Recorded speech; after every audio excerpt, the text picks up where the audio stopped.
एक टॉपिक था पिछले लेक्चर में, मास वॉल्यूम परसेंटेज। इस मास वॉल्यूम परसेंटेज में जो हमने बताया या पूरे परसेंटेज मेथड में यही बताया कि किसी सॉल्यूशन के 100 पार्ट्स में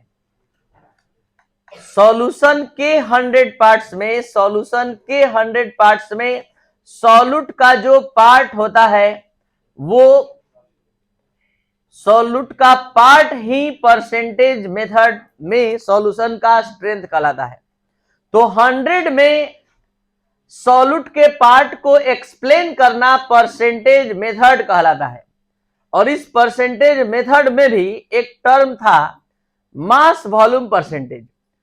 तो मास वॉल्यूम परसेंटेज में हमने क्या समझाया था आप लोग को, किसी सॉल्यूशन के 100 ml में किसी सॉल्यूशन के 100 ml में सॉल्यूट का जो अमाउंट होता है सॉल्यूट का जो अमाउंट होता है उस सॉल्यूट के अमाउंट को मास वॉल्यूम परसेंटेज में सॉल्यूशन का स्ट्रेंथ बोलते हैं। लेकिन कितना में 100 ml में।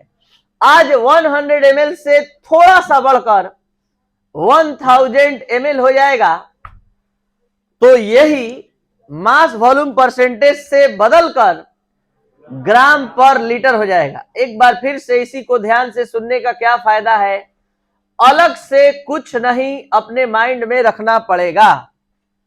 जितना पेज आपके कॉपी में भरा है, जितना समझ आपके दिमाग में पहले से स्थित है, बस उसी का यूज करके पूरा ग्राम पर लीटर का फॉर्मूला, थ्योरी, न्यूमेरिकल सब हमेशा के लिए रहेगा।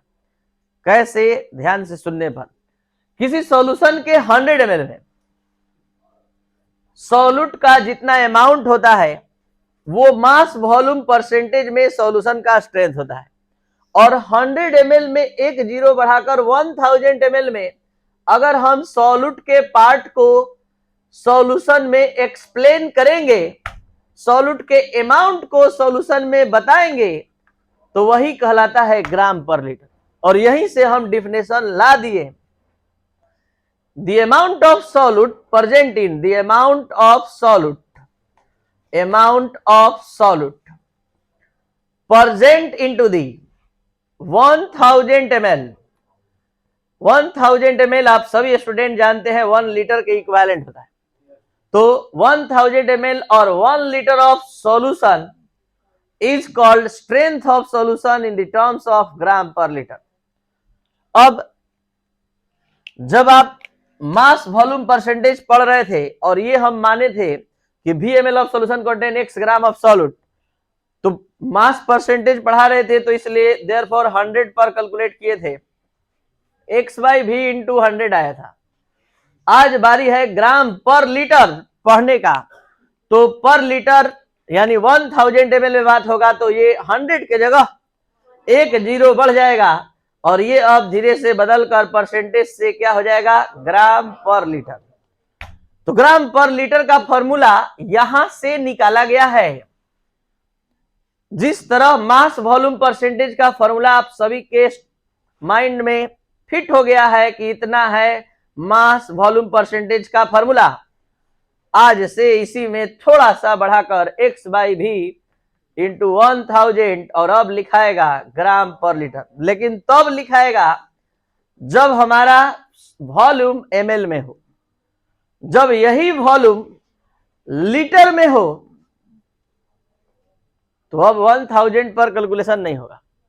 आप अच्छे से जानते हैं कि लीटर में रहेगा तो 1 पर बात करेंगे, ml में रहेगा तो 1000, तो 1 पर बात करेंगे तो फॉर्मूला में चेंजिंग क्या आएगा, x/v इंटू 1। शर्त है कि यहां वाला वॉल्यूम किस चीज में रहेगा, लीटर में, और यहां 1 हो जाएगा और ये लीटर में रहेगा तब। तो दो फॉर्मूला आया ग्राम पर लीटर का।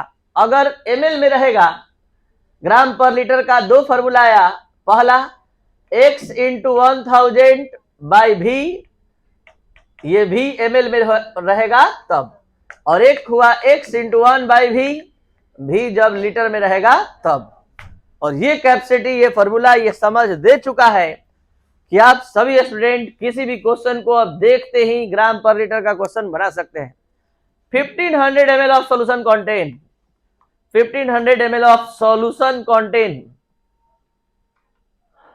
300 ग्राम ऑफ HNO3। ठीक है, 1500 ml of solution contain 300 gram of HNO3। Then ध्यान देंगे, then find the strength of solution in mass volume percentage, then find the strength of solution in gram per litre. ठीक है, तो यहां ध्यान दीजिए, जब मास वॉल्यूम परसेंटेज निकालेंगे तो 300 बाई 1500 इंटू 100 लिखेंगे, और जब ग्राम पर लीटर निकालेंगे तो 300 बाई 1500 इंटू 1000 लिखेंगे। यहां परसेंटेज लिखेंगे और यहां क्या लिखेंगे?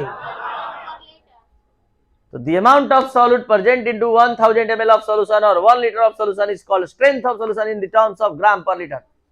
The formula of gram per liter is given mass of solute into given volume of solution in ml into 1000. जब इन ml बोल रहे हैं तो 1000 लाएंगे, जब बोलेंगे given mass of solute upon given volume of solution in liter, यहां 1 आ जाएगा। तो बोलने में सावधानी बरतना है, यहां इन ml बोल दिए तो इंटू 1000 बोलना ही बोलना है, अगर बोल दिए इन लीटर तो यहां 1। पूरा टॉपिक फिनिश।